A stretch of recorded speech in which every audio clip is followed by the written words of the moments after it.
Memoria vegetal. Memoria vegetal se inspira en un texto de Umberto Eco, ¿no? Un texto que se publica póstumamente.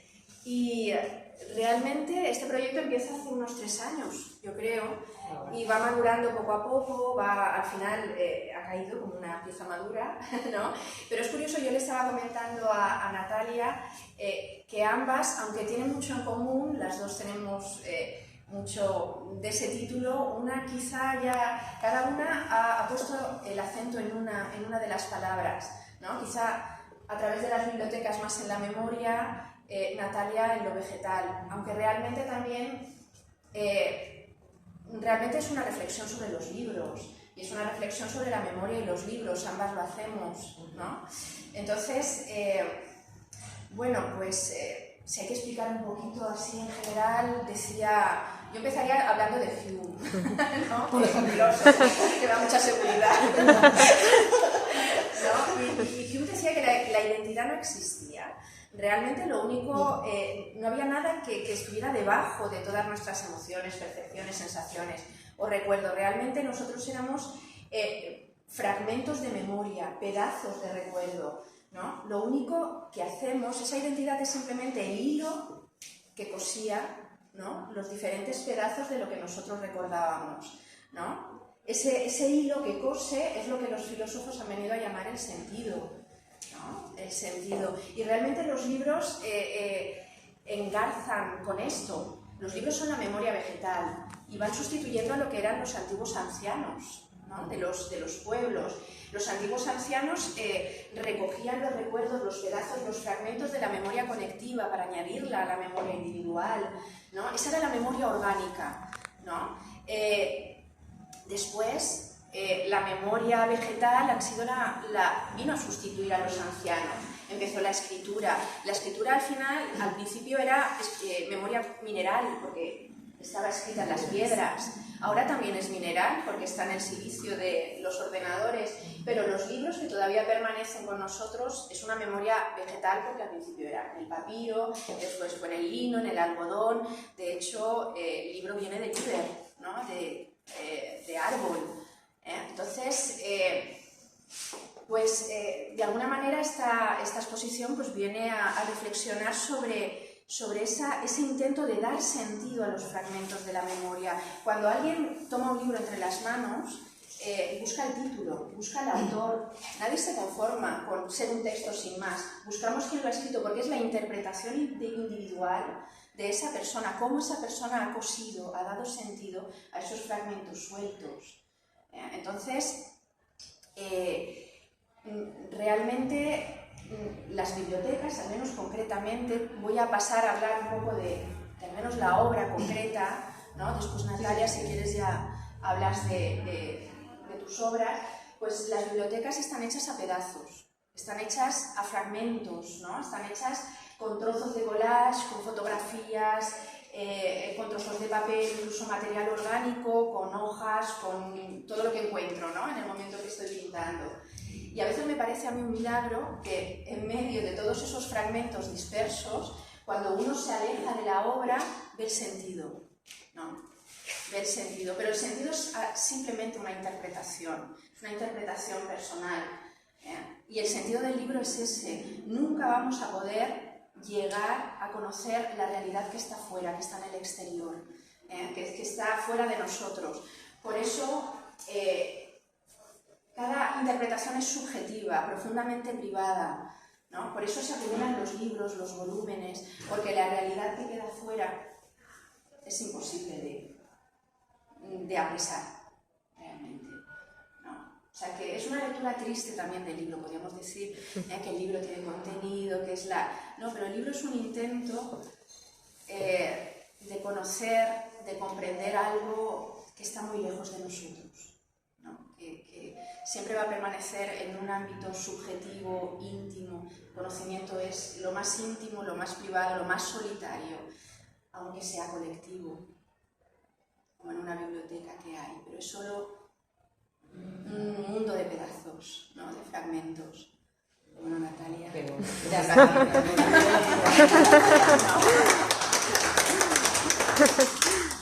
Bueno, pues yo qué sé. Yo, viniendo en el tren, estaba pensando, pues eso, ¿no? Un poco en la relación de la obra de Pau con la mía y por qué de alguna forma extraña pues han confluido nuestros caminos y siempre hemos querido hacer algo. Y me estaba acordando de que yo cuando era pequeñita pues tenía como una ilusión, que supongo que la va a tener mucha gente, y era estar en una biblioteca o estar en un museo o incluso en un centro comercial y que llegara el tiempo de cerrar, te cerraran y te quedaras allí, ¿no? En ese espacio en soledad y con todo lleno de objetos, ¿no? Y a mí me pasa un poco con las bibliotecas de Pau, un poco no, bastante, eso, ¿no? O sea, que realmente cuando me acerco a ellas, porque yo sí que la mirada de sus bibliotecas no es desde fuera, sino es desde muy pegado, ¿no? Disfruto buscando, encontrando esos huequitos, ¿no? Esas sorpresas, esos trocitos de papel, como si realmente me hubieran cerrado y hubiera estado ahí, ¿no? Eso es lo que me ocurre a mí con mi obra, quiero decir. Siempre he ido en busca de ese encuentro, ¿no? Cuando era pequeña, pues también mi abuela cosía y mi divertimento era buscar en los cajones y rebuscar con los botones y encontrar esos objetos, ¿no? Por lo tanto, siempre, casi todo lo que hago no deja de ser un cajón de cosas, de sorpresas, ¿no? En el que la persona puede entrar y, como decía Pau, pues reinterpretar lo que yo he querido contar, ¿no? Empecé llamándole libro de artista a esas obras, pues porque realmente era lo más parecido a lo que yo había visto, y ahora ya las llamo esculturas narrativas porque me parece que son más eso, son objetos tridimensionales que cuentan historias, ¿vale?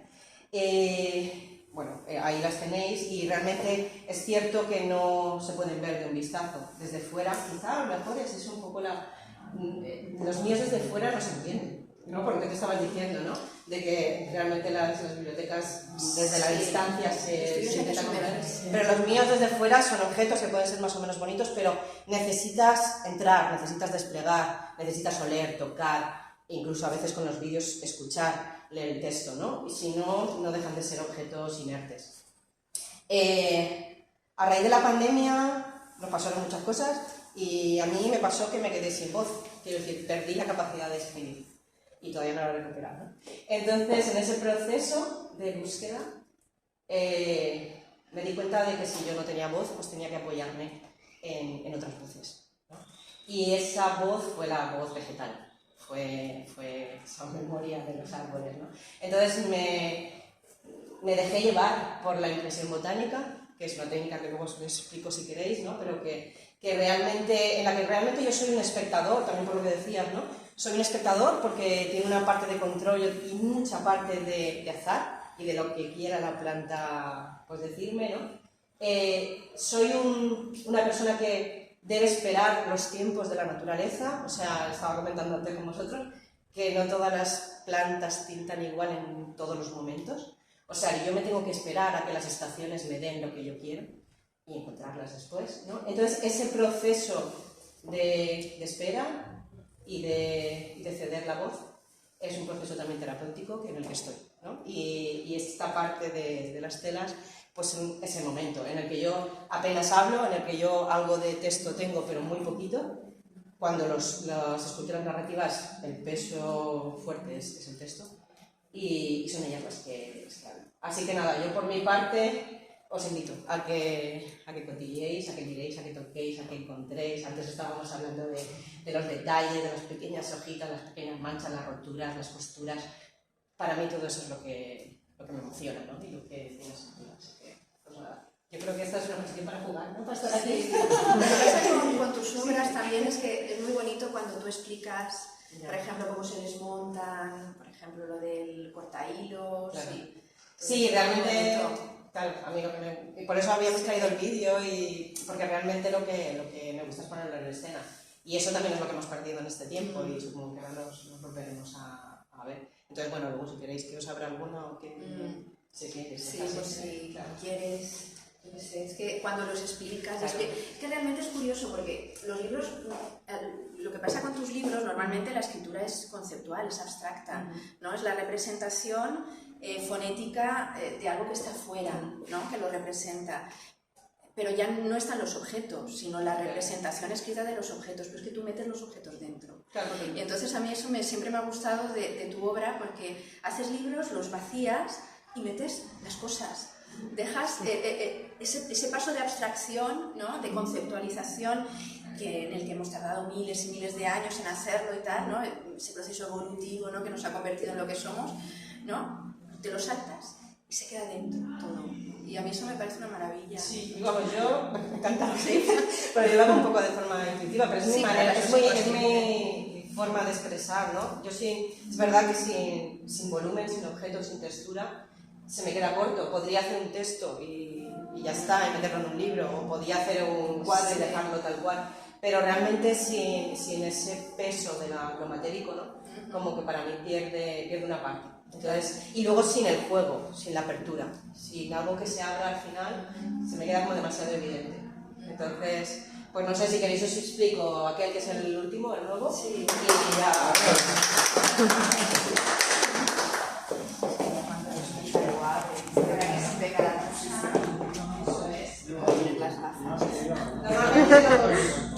Bueno, ahí en la tele le pondrá Sofía los vídeos y tal, entonces bueno, es una cuestión de ponerse a verlos porque normalmente hay un vídeo artístico con el texto, con la música y que le da como una vida diferente al libro. Este es el último que he hecho en pandemia. Ahí estaba trabajando primero con una técnica japonesa oriental de madera quemada, que es muy chula y también muy catártica porque era quemar la madera literalmente, ¿no? Y le da este negro, que es un negro puro, absoluto, ¿no? Que no es un negro de pintura, sino es un negro de ceniza, ¿no? Entonces tiene un proceso de quemar, porque realmente en ese momento me apetecía quemar todo lo que estábamos viviendo, ¿no? Y luego estaba trabajando también con la resina, que la tenéis ahí, que bueno, que es un poco una forma de encapsular, ¿no? Lo que realmente a mí me importa, que es por eso en este momento la naturaleza y las cosas pequeñas y el nervio, ¿no? y la vida. Entonces, bueno, hice una especie de altar que está trabajado también dentro con impresión botánica. Con impresión botánica y con papel hecho a mano.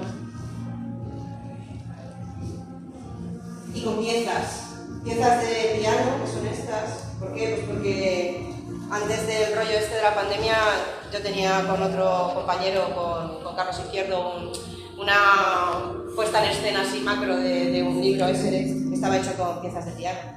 Entonces se me había quedado así como medio cortada y todavía tenía las piezas de piano por ahí y era un poco como, ¿no? Entonces bueno, aproveché y trabajé con las piezas de piano.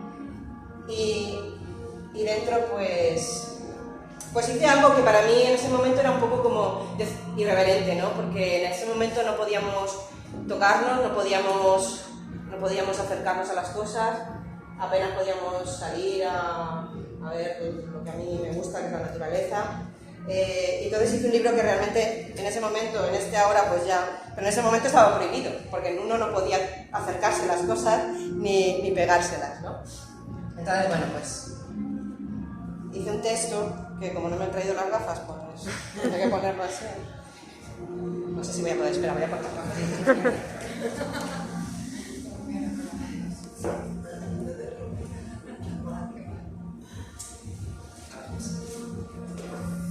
Que dice así: olvídate del resto y céntrate en la fibra, en la carne, en el pulso, en el color dorado del mediodía, en el olor del romero en flor y en el clavo. Tienes permiso para mirar por el ojo de la cerradura. Cuenta los hilos, las manchas y deja que te hablen. Cuando el silencio es el poema y la emoción la guía, nada hay más importante, más apremiante, más dulce que el suspiro del placer ante el hallazgo. ¿Vale? Entonces era un poco, déjate ir y mira, y encuentra. Entonces, bueno, pues este lleva un pequeño libro que lleva un cuentahilos. Los objetos los compro y los dejo y un día me hablan. Este cuentahilos tiene 5 años, lo encontré en Madrid y pensé qué cosa más maravillosa, Dios mío, pero no sabía para qué servía, o sea, para qué me iba a usarlo. Y el cuentahilos lo usan los que tejen para contar los hilos de un bordado, por ejemplo, o algo así, o también se usa para los sellos pequeños, para ver. Entonces lo compré en Madrid en una tienda de sellos. Entonces, bueno, pues el juego es acercarse a lo más pequeño, a lo más mínimo, ¿no? Entonces, bueno, pues tampoco es coger alguna de estas tablas que tienen tela, que podéis ver la fibra y tienen papel hecho a mano, poner en cuenta hilos, acercarse a la luz, ¿vale? Y mirad, así que si queréis, ahí lo tenéis. ¿Queréis? Sí, sí. ¿Lo pones ahí? A la luz, tiene que darle, sí. Entonces realmente todas las obras son eso, son realmente un juego. Luego ya cada uno pues que saca su conclusión o simplemente que lo disfrute, tampoco hay más.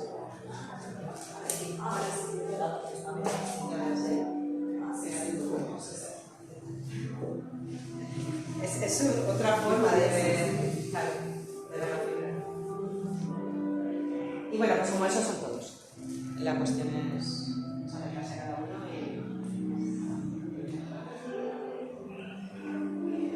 Es una cosa extraña, ¿no? Sí. Porque realmente normalmente estamos acostumbrados a eso, ¿no? A que las obras sean más de cuadro o que sean más fáciles de mirar, y en este caso pues es una cosa también muy íntima, ¿no? Porque tienes que estar tú. Pero bueno, también en tus bibliotecas es una cuestión íntima de acercamiento, ¿no? De descubrimiento, de leer. Sí, no sé, a mí me flipa un poco eso, ¿no? Sí, y bueno, verse.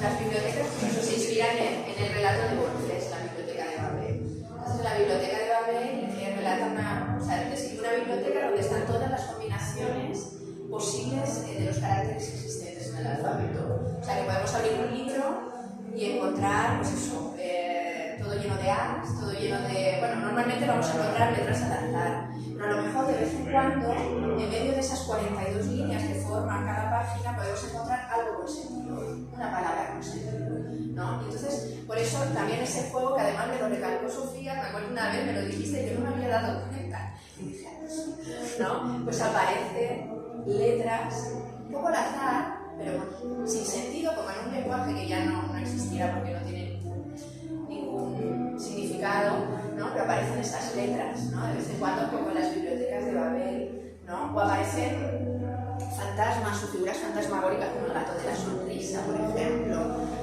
El gato de Alicia o figuras un poco fantasmales, ¿no? Aunque en algunas bibliotecas son más propicias, porque eso lo va diciendo la biblioteca conforme se forma. Cada biblioteca, pues empiezas la escritura y ella te va pidiendo, y de hecho tienen muchas correcciones, muchas, ¿no? Por ejemplo, yo qué sé, esa de fondo que es la biblioteca cuadrada, ¿no? Esa sale de un episodio personal también, ¿no? Como todo, ¿no? Y también en tiempos de la pandemia, que tiene mucho. Esa biblioteca cuadrada, yo tuve un problema con los vecinos. No, tuve un problema porque yo vivía en un cuarto piso y los vecinos, mis vecinas, pues, hicieron un espacio chill out en el patio interior, y entonces sacaron en plena pandemia pues los sofás, las mesas, los equipos de música, y entonces, bueno, pues traían a gente que no tenían que traer, y claro, eso era pues un túnel, ¿no?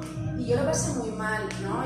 Porque yo necesitaba el silencio, necesitaba la concentración al menos, y no podía, ¿no? Estaba encerrada y no podía trabajar. Y entonces yo pregunté por métodos de aislamiento, y entonces entre uno de esos métodos pues me dijeron, chica, ponte librerías, ¿no? Porque es verdad que el papel absorbe el sonido. Entonces comprendí también el valor físico de las bibliotecas y las librerías. Te aíslan del espacio porque absorben realmente el sonido, ¿no? Entonces, sin querer, tampoco lo supe después. Hice un espacio cuadrado con una especie de patio interior en el que subían bibliotecas. No envolví mi casa en bibliotecas al final porque naturalmente no podía, pero al menos soñé que las bibliotecas estaban en el patio interior donde estaban ellas. ¿No? Y entonces me aislaban ahí. Y esa biblioteca, por ejemplo, a veces cuando las estás construyendo te piden otra cosa. Esa biblioteca, por ejemplo, yo, claro, como tenía tantos libros y los libros son agotadores, ¿no? Estar ahí uno por uno, eso es agotador, ¿no? Y entonces le hice en un espacio, bueno, sí, vamos para allá, y así aprovechamos y luego nos explica. Entonces, tenía ventanas, puertas, tenía otro tipo de estructura que no eran libros, simplemente para aliviarme a mí del trabajo mercenario de estar pintando palitos, ¿no? Que son los libros. Pero la biblioteca llegó un momento en que me pidió que no, que tenían que ser más libros. Y entonces aquí, por ejemplo, hay pegado, no se ve, porque está disimulado, pero hay pegado otro papel, ¿no? Por aquí, con el tacto yo sé que está, ¿vale? Por aquí hay pegado otro papel encima, ¿no? Porque tuve que corregirlo, porque no había manera, porque no pegaba ni con cola, porque era horroroso. Entonces la misma biblioteca te pide pues que sea más estructural, que vaya para una parte, que la amplíes por otra, que cojas un papel. Por eso yo lo hago en papel, porque si fuera óleo, si fuera lienzo sería definitivo.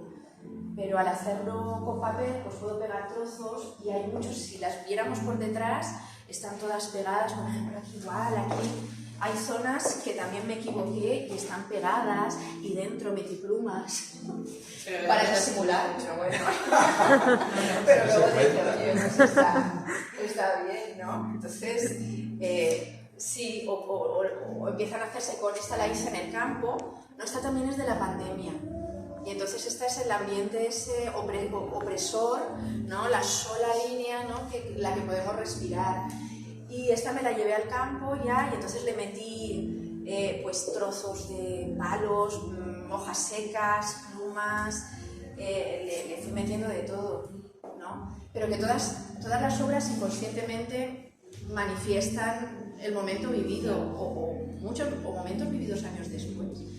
Lo que pasa es que, claro, aparece después la conciencia de... La razón es siempre como una especie de discurso segundo, ¿no? Primero está esa intuición, esa inconsciencia, tú lo haces una digestión de todos los proyectos, de todo lo vivido, de todo lo visto, y después, tiempo después, cuando ya lo has hecho, dices, ah, pues sí, y que pones el discurso filosófico, pero que siempre gustado, siempre después. Que luego tampoco tiene mucha... porque luego la persona lo va a intentar reinterpretar y es una función de tantas cosas, ¿no? Que, sí. Bueno. Cada persona los va a reinterpretar y los va... Pero las texturas son muy chulas. O sea, que enriquecen mucho el país que no te que te equivoques.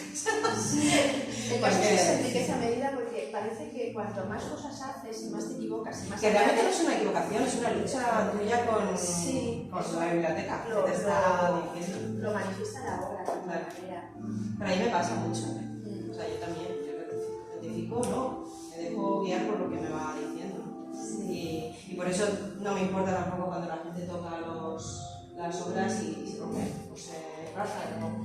Porque bueno, es parte de esa vida, ¿no? Igual que te pasa, bueno, no sé si igual que te pasa a ti, pero realmente a mí me parece que son parte de la vida de la obra. Y se rompe, pues esta obra que se vea, y ya está.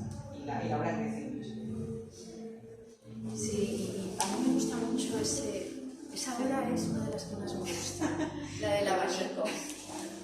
¿No? Fíjate, yo es de las primeras que hice y tampoco es tan complicada como el resto. Quiero decir, es la más libro.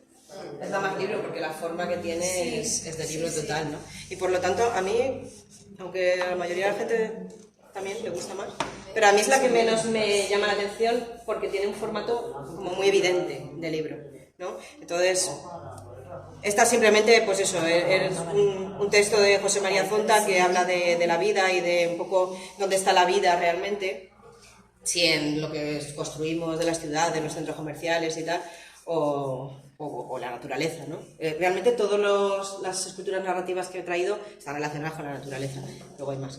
Y bueno, pues era un poco ese juego entre el bosque y la naturaleza y esa ciudad que está metida en una cúpula, ¿no? Y que esta falta de aire se llama lignovia, que significa persona que vive bajo luz artificial, ¿no? Y bueno, el texto pues está referido al texto de José María Zonta, ¿no?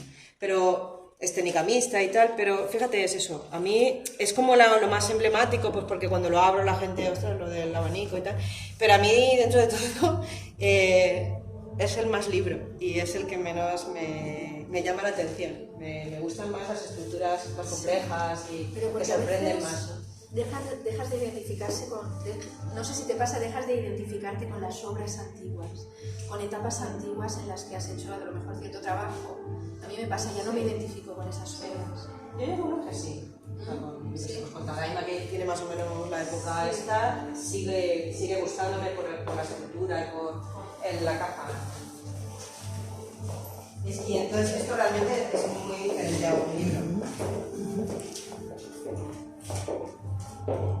Sí, bueno, pues una suerte. Tadaima significa estoy en casa, en japonés, ¿vale? Es un poco esa referencia de ya estoy aquí. Y bueno, y parte de un viaje que hago a un pueblo y veo una casa que tiene las ventanas y las puertas cerradas, así con piedras, ¿no? Esas son las fotos que hago en ese momento. Y me impacta, porque pienso que es una casa totalmente cerrada, pero no tiene argamasa, no tiene cemento que una las piedras, con lo cual, a través de esos huecos, pienso yo que entrará, ¿no? Pues entrará el polvo, la luz, bichitos, semillas, y entonces se genera una necesidad de ver qué hay dentro de esa casa, ¿no? Cómo la vida, la naturaleza, ha cogido esa casa. Como en ese momento no puedo tirar las paredes de esa casa, ¿no? Tirar una piedra y ver lo que hay dentro, pues me acerqué y miré por un agujerito, no sé qué. Pues bueno, trabajo sobre eso y lo transformo en una escultura narrativa. Entonces, en este caso, porque es una caja que se abre, porque mi intención es estirar esas paredes. Entonces, bueno, pues eso. Lo abro, caen las paredes. Y dentro, ¿qué se supone que encontraría? La naturaleza, ¿no? Entonces, bueno, pues eso, trabajé con impresión botánica y eucaliptus y tal. Pero seguramente pensaba, no solo habrá la naturaleza, habrá el pozo, habrá la vivencia de los que estuvieron, algo quedará de las personas que estuvieron ahí, ¿no? ¿Qué será eso, no? Entonces, quiero seguir tirando de esas paredes, y entonces Tadaima se destapa con esa silla y ese árbol, ¿no? Que representa un poco la estancia de la persona, la esencia, ¿no? Y bueno, y a partir de ahí pues hay un texto, siempre hay un texto, que dice, la casa deshabitada exhibe puertas y ventanas tapiadas, como una señal, como una amenaza, como una advertencia. ¿Qué hay detrás de ti que tanto tapas? ¿Qué protege tu útero de roca? ¿Qué presencias habitan tus rendijas? Que ya no nos quieres, que ya no nos dejas, que ya no nos cobijas. Eso sería todo. Entonces, para mí a mí me sigue emocionando, por ejemplo esta, porque me sigue generando un juego, ¿no? El otro es como más evidente, es de lectura, de libro total, ¿no? Pero esta es como más extraña, ¿no? No sé. Y bueno, pues eso. Este rincón Se ha quedado muy bien. Que se ha quedado muy bien. Se ha quedado muy bien. Porque además es un rincón en el que se contrasta lo sagrado y lo profano. Hay un altar, hay un Lenin en una especie de, en un ábside, ¿no? Y entonces hay un contraste muy fuerte entre lo sagrado y lo profano, como lo profano se puede convertir en un objeto de culto. Y la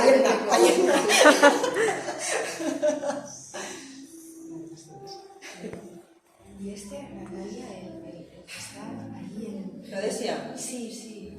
Geodesia hay que verla en el vídeo, si queréis. Puedo poner el vídeo también, si queréis. Porque es muy compleja. Geodesia se basa en las habitaciones de maravillas del siglo XVIII. No sé si conocéis la gente de Pudiente, ¿no? Pues cuando el mundo todavía era un mundo desconocido y venían a su casa, pues traían tesoros, traían maravillas, ¿no? Entonces, siempre me ha fascinado eso y me gusta. Bueno, tengo así una media casa llena de maravillas, ¿no? Que encuentro. Entonces, bueno, se basa en eso y se basa en la medida del mundo para mí, particular, ¿vale? Yo tengo una medida particular de la vida y del mundo que se mide de formas completamente diferentes a lo que se supone que debería ser. Entonces, se basa en un texto bastante largo que deberíamos ver en el resto porque no puedo ponerme a leer todo, ¿no? Y bueno, y hay una caja de tesoros, ¿no? de maravillas y y un librito donde está el texto, que realmente es un libro de medidas de costurera, un poco pues eso, ¿no? de costura y bueno, tiene un montón de cosas. Es que como es una caja de maravillas, pues tiene un montón de historias que habría que mirar. Tiene un mapa, porque os estoy midiendo, un mapa que se traduce en una corteza. No sé si habéis visto las cortezas estas. Las cortezas estas son cortezas de pino que están comidas por un pequeño bichito que se llama Tomicus, que acaba matando al árbol realmente, pero cuando las encuentras son una pasada. Entonces, realmente esto es un mapa, para quien quiera verlo. Entonces, bueno, pues era ese juego, ¿no? De decir, bueno, vamos a salirnos de esos mapas normales y vamos a entrar en los mapas. Si hay una pauta de una enfermedad, puede ser. Claro, ¿verdad? cuando realmente, bueno, sí, es la belleza de algo que realmente está bien. Sí, yo llegué a, en estas creo que no hay ninguna, pero en otras que tenía llegué a ponerles y añadirles las antiguas, bueno, las quiteras,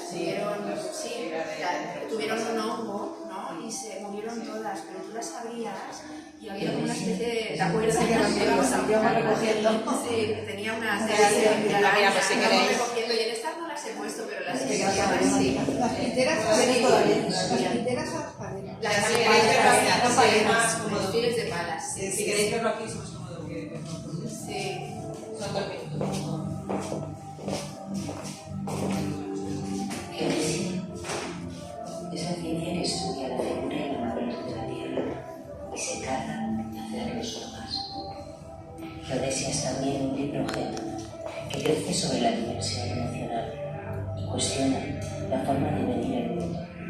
Aporta así una visión íntima y personal de la medida de las cosas en función de las emociones que provocan y evocan en mí.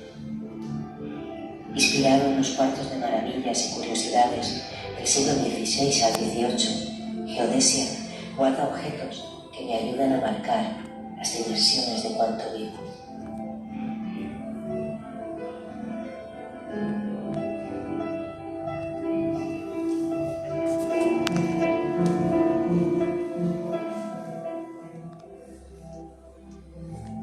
Medir el mundo de otra manera. Optar por sistemas métricos cambiantes, mutantes, vivos, que nos den información tan solo para un instante, y así vivir cada momento una vida.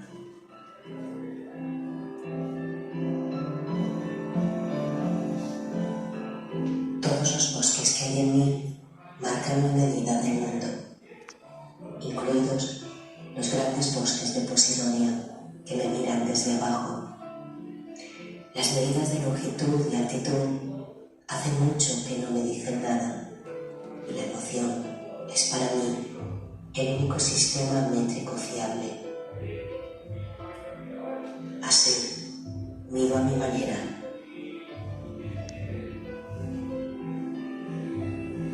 Medir lo provechoso de un día por esa piedrita pulida que me encontré en el camino.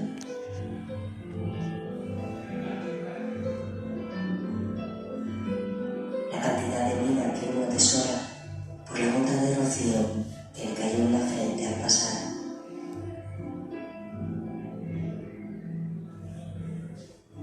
Hundir la mano en el musgo para confirmar que estamos llenos de agua.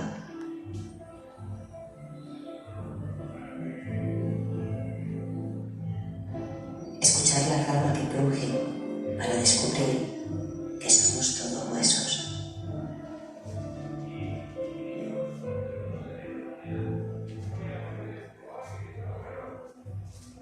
El largo del camino se mide por el número de huellas que dejo en el barro.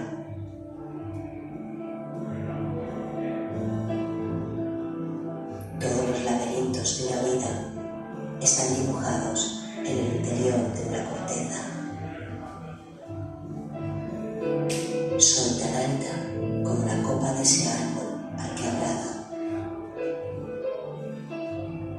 La profundidad se mide por el tiempo que tarda mi mano sumergida en acariciar las algas.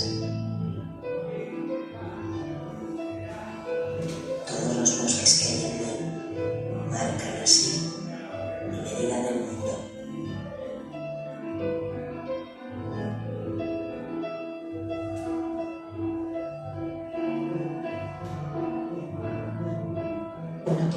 sabiduría que quiere frenar el mar, mide con exactitud la profundidad de un deseo.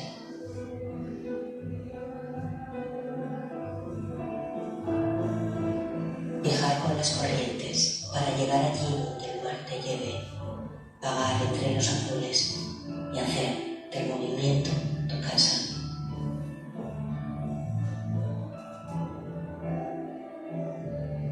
Vestirse de azul para plantar un bosque, tan deprisa o tan lento como el invierno llegue o se demore.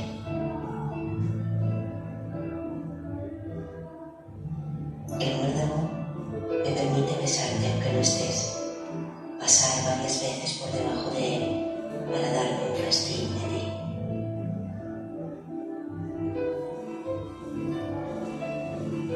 La tierra por debajo está llena de senderos, tú también lo sabes, galerías infinitas que llegan a donde no vemos.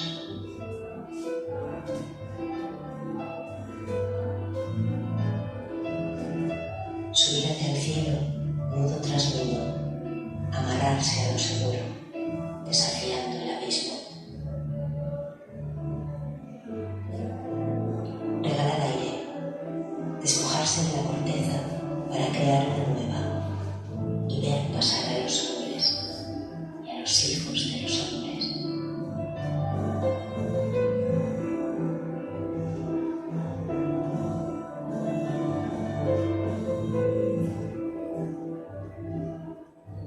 Ningún mapa es fiable si el destino final no es un lugar, sino un deseo.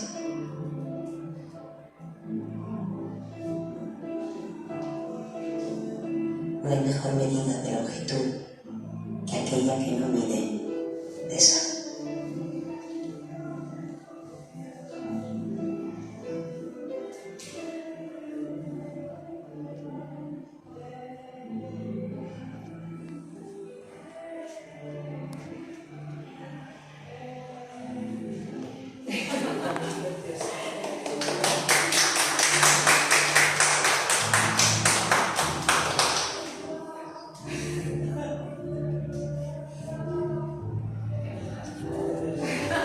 Ya solo cabe el silencio. La Como decía palabra Miguel la Sáenz. tenemos, la palabra la tenemos, estamos esperando la oportunidad.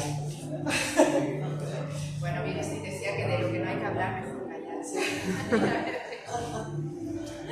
A veces. A mí me encantan también estas impresiones botánicas. Son una maravilla. Esto es de lo último que estabas haciendo, ¿verdad? Sí, esto es el último trabajo. Bueno, a ver, llevo muchos años. Lo que pasa es que estos meses pues, me he dedicado a eso. La impresión botánica, bueno, es una técnica ahí compleja que lo que hace es que preparando la tela de una determinada forma y siempre con productos naturales, que no son contaminantes y tal, y a base de presión y de calor, se consigue que el tanino de la hoja, o sea, el tinte, se transfiera a la tela. ¿Vale? Es una técnica que tiene una parte de control y mucha parte de azar. Entonces, bueno, pues para mí me maravilla por eso, porque yo nunca sé exactamente lo que va a salir. Y cuando deshago los atillos y tal, pues a veces me maravillo y otras veces digo, ostras, después de un mes de trabajo no ha salido nada, ¿no? Y bueno, están trabajadas con telas antiguas, con algodón antiguo, siempre trabajo con algodón antiguo de mi abuela y bisabuela, o sea que algunas tienen más de 100 años. Y bueno, pues porque me parece que el algodón, las sábanas de antes eran sábanas con ya un peso, ¿no? En las sábanas de antes se paría, se nacía, se moría, se amaba, se revendaban, eran algo vivo, ¿no? El algodón de ahora es una cosa buena. Entonces ya trabajo con ese pozo de historia, ¿no? Yo misma a veces me sorprende, pues eso, encontrarme el otro día, no sé si lo subí a las redes, me encontré un bordado pequeño medio roto en una de ellas, o te encuentras un frucido, que a lo mejor eso tiene 100 años, ¿no? Con esa intención de que esa fibra siga viviendo y siga siendo útil, cosa que vaya no lo hacemos, ¿no? O sea, nos rompe algo, nos mancha, lo tiramos y arreglamos. Entonces, bueno, pues trabajo con esas telas antiguas, algunas de ellas se me rompen incluso en el proceso porque tienen muchísimos años.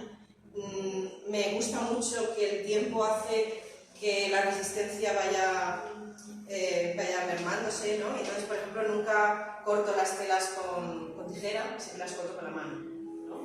Entonces, ese rasgar, ese sonido, esa sensación, ¿no? de que estás rasgando algo que tiene mucho tiempo, ¿no? Y las rasgo sin miedo, quiero decir, a veces las rasgo y se me rompen, entonces las reestrujo y les sigo la vida, ¿no? Y esa es la historia y eso es lo bonito. Y nada, eso pues es muy chulo también porque, como os decía, necesito una calma y un reposo y un control, porque a veces quiero ir más deprisa de lo que la naturaleza me lo permite. Estoy trabajando, hablábamos antes por ahí, estoy trabajando ahora con un árbol que se llama arnés, que quiero hacer unas telas y tal. Y cuando pensé en la idea era otoño y no tenía hoja caduca, no tenía hojas. O sea, que se las pues bien, tengo que trabajar con el arnés, pero no hay hojas. Vale, pero tuve que esperar a que pasara el otoño. Ahora es primavera, ha crecido la hoja y entonces yo estaba pasando por el arnés que tengo cerca de casa, siempre deseosa de que crecieran las hojas. Y ya las tiene. Y el otro día fui a coger unas hojas, hice unas impresiones y la hoja nueva es una hoja muy ácida que no tiene apenas tanino, entonces el tinte no es tinte, simplemente se queda como la forma de la hoja, pero muy débil, muy débil. Pero como hice pruebas en otoño, yo ya sé que cuando ese árbol madura, el tanino sube y la impresión de la hoja es preciosísima. Y no puedo hacerlo, tengo que esperar a que llegue el otoño de nuevo, ¿no? Entonces, ese proceso también es muy enriquecedor, porque te marca esos tiempos, ¿no? O la búsqueda de cada hoja. Entonces, bueno, no es solo la obra, sino es todo el proceso desde que voy a recogerlas o que las encuentro, hasta que es el momento adecuado, hasta que me permiten tintar por lo que sea, porque influye la tierra, el pH del agua, eso de la estación del año, influye multitud de la humedad, influye multitud de cosas. Entonces, ya no es tanto la obra, sino todo ese proceso de aprendizaje de la naturaleza que me va a llevar. Y bueno, pues ahí estamos, trabajando en telas, en cuadros y en y ahí la diferencia única es que llevan cosidas raíces. En la última tormenta que hubo en Alicante, fuimos a una zona que se llama Rincón Bello, que es una zona de río, y la fuerza del agua había arrancado la tierra y había dejado a la vista las raíces de los árboles que llegaban al agua, al río, que yo no sabía que eran tan finas, son como pelitos y son flexibles, son una preciosidad. Entonces cogí las que ya estaban rotas, ¿no? Las que habían arrancado con manijas. Y entonces son muy chulas porque como son flexibles, son tan finas, permiten coser sin ningún tipo de resistencia sobre la tela. Y bueno, pues ahí está. Y ya está. Pues hay que ir a comer esa gente. Que es un placer. Sí. Que lo disfrutamos, yo creo. Teníamos muchas ganas de exponer de llegar a...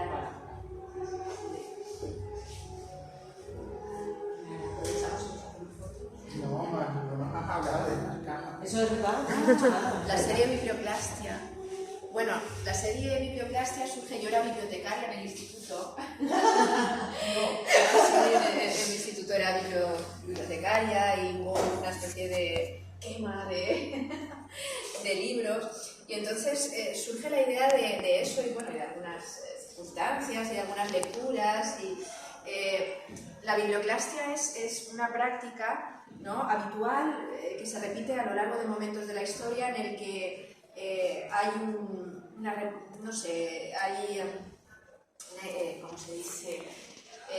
Puede haber una quema de libros, puede haber una persecución de los libros, ¿no? Ha habido muchos momentos a lo largo de la historia, la Segunda Guerra Mundial, etcétera, etcétera, ¿no? Pero no solo puede ser una quema de libros o una destrucción de libros por las ideas que contienen, sino también puede ser simplemente el descuido, también puede ser simplemente pues el dejar pasar, el dejar ir, el dejar morir, el tirar de vez en cuando los demás no ven, ¿no? ¿Qué es lo que está pasando y qué es lo que yo estoy notando que está pasando en muchas bibliotecas y en muchas, en muchos lugares donde se han conservado libros habitualmente? Hay últimamente una especie de desprecio, de dejas de dar importancia a los libros, se tiran muy fácilmente. La impresión, o sea, las ediciones continuas también hacen que dejemos de valorar el producto como tal, ¿no? Y hay un descuido esencial. Entonces, yo lo que hacía era recoger esos libros que iban a tirar, ¿no? Los recogía, tengo muchos guardados en casa todavía, tengo muchos en proyecto de rescatar, ¿no? Porque para continuar tirando, según creo entender, ¿no? Y entonces aproveché para hacer retratos de gente que estaba vinculada a los libros. Algunos son anónimos, eso sí, ¿no? Pero, por ejemplo, este debajo es Octavio Paz, ahí está, bueno, yo supongo que era Vicente Herrero, no lo intenté, pero después, bueno, este es anónimo, Giner de los Ríos, Borges, ¿no? Y ese es Luis Eduardo Aude cuando murió. También le hice un pequeño retrato, un pequeño homenaje, ¿no? Pero... Y bueno, a mí me gusta mucho meterlos en esas cajas. Esas cajas también han sido encargadas, al principio las hacía yo, pero luego me resultó mucho más cómodo, mucho más fácil, mucho mejor que me las hiciera un artesano. Las cajas, de alguna manera, manifiestan el juego. Cualquier cosa que se cuelga en una caja, que tiene profundidad, adquiere como un aspecto como sagrado, como de estar suspendida, como de estar en el aire, como de cierta eternidad, no como un sagrario. Sí, como una hornacina. De hecho, muchos elementos sagrados se suspenden en cajas, ¿no? Entonces es como si tuvieran un espacio propio, ¿no? Más allá de lo profano. Pero sin embargo, estas cajas se abren, y se abren con un mecanismo semejante a las cajas de juguete, ¿no? Entonces es ese juego entre lo sagrado y lo profano, que también, pues como en la biblioteca de Lenin se ve, ¿no? En el espacio sagrado pones algo totalmente profano, pero no deja de sorprendente y no deja de expresar cierta sacralidad.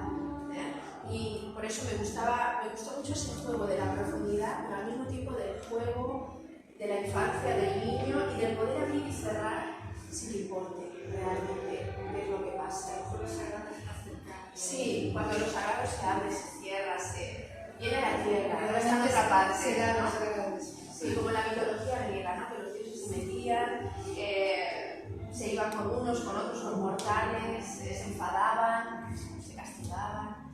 No era como un dios cristiano que estaba demasiado lejos, estaba mucho más cerca de la tierra. Es un poco volver a eso. Bueno, pues creo que ya se está. Pues vamos a más artistas. Yo vengo de la escuela, país tropical, mucho sol, mucha luz, y por lo general nuestros artistas son muy coloristas, hay muchísimo color, indistintamente del artista y del periodo. Quiero preguntarles algo, porque veo que las dos trabajan con mucha sutileza, pero con lo que yo llamaría una escala restringida de la paleta. En el caso de Maripaz vemos una escala de grises, en el caso de Natalia otra. Va la pregunta para ambas, ¿no? Creo que es hay mucha, podríamos decir una palabra, muchas tonalidades dentro de esa paleta restringida, para ponerlo en estos términos. Esto es una pregunta compartida.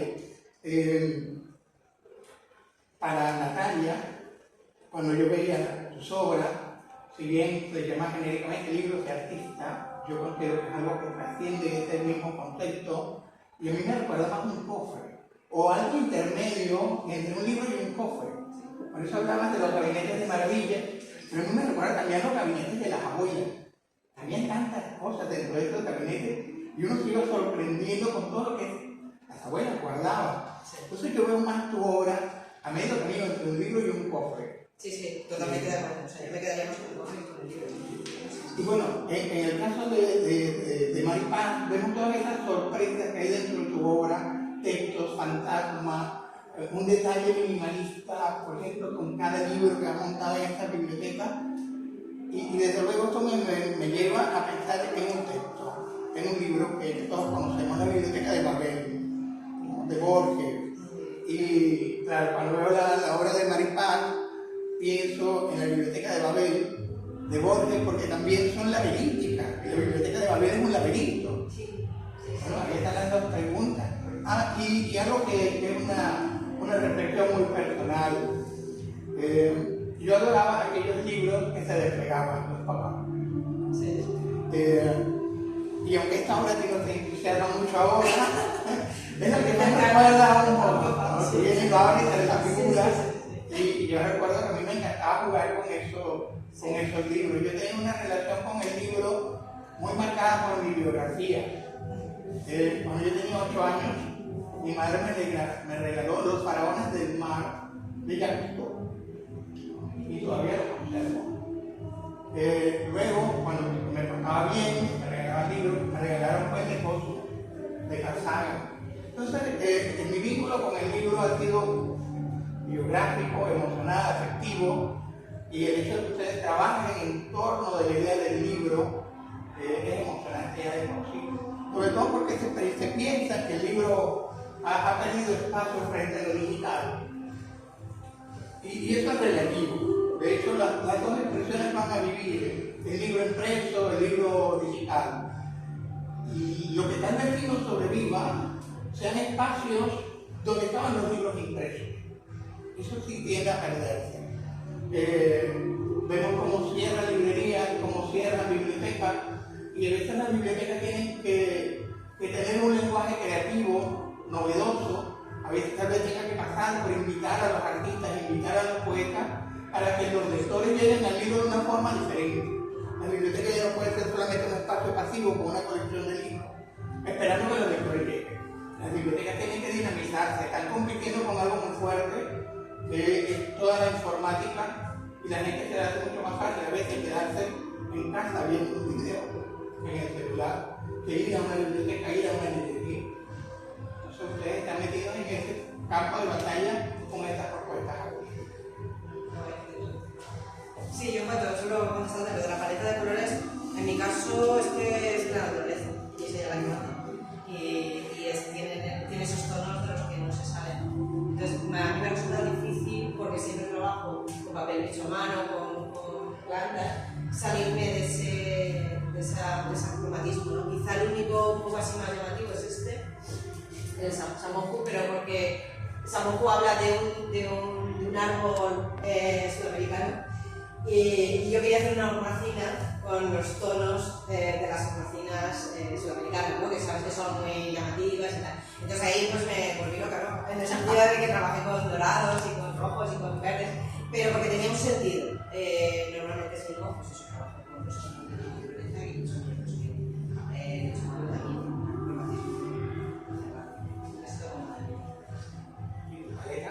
Y en mi caso es que solo trabajo con un color. Me cuesta mucho, es como... Si trabajo con el gris y con las bibliotecas, pues claro, el hecho de trabajar con colas, papel de periódico y fotografías antiguas me llevaba al negro. Después, pues a lo mejor cuando trabajo con acuarelas, a lo mejor sí que me centro en el rojo, pero solo en el rojo. O cuando me centro con hojas, con las hojas ligueras, solo en el verde. Entonces me es imposible. Yo supongo que es un diálogo con el color, y el mismo color te lleva a una especie de conversación o de profundidad. No todos los colores te hablan de la misma manera y expresan lo mismo, ni todas las técnicas, ¿no? Entonces, para cada cosa es un color, es como acotar. Si estoy con el rojo, el verde, nada. Si estoy con el gris, que no entre otro. Tímidamente a veces entran algunos otros colores, pero pero es verdad que es una cuestión monocromática. El punto de la reflexión sobre el color es porque quiero felicitar a Sofía, porque la manera en que ha dispuesto dos obras que vienen de reflexiones y de mecanismos artísticos diferentes, los ha dispuesto de tal forma que ha generado un espacio armonioso. Me ha dado muy bien. Realmente felicitar a Sofía. Bueno. En Venezuela lo llamaríamos ya museografía. La museografía que comprende tanto el estudio previo como el montaje mismo de las obras. Y dependiendo también de ese sentido, de esa sensibilidad, entonces el visitante puede tener una experiencia totalmente diferente. Claro. Puede ponerlo de una manera distinta y generar una lectura diferente. Entonces, bueno, Desde luego hay que felicitar a Sofía. Bueno, muchas gracias. Eso es como el trabajo de los editores. Cuando el trabajo de los editores está bien hecho, no se nota.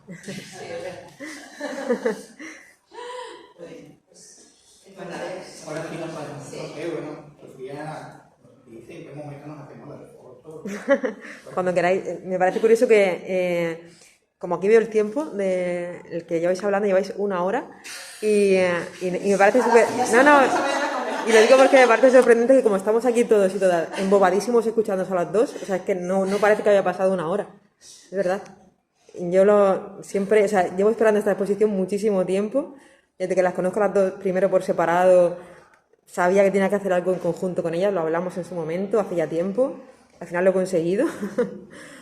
Y para mí era como una de mis exposiciones preferidas, en realidad, tenerlas a las dos y además poder contar además con ese diálogo extra verbal, no solamente el que tiene la obra en sí, sino el que ellas pudieran estar aquí contándonos todo lo que se esconde detrás, al final lo suma muchísimo.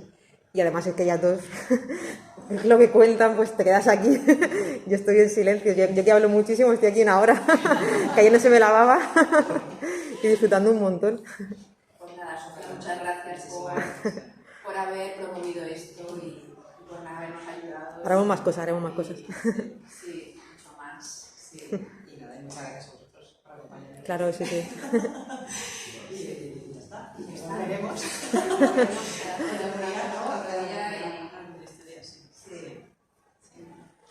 Tenemos que hacer la foto de... Venga, pues te gusta la foto.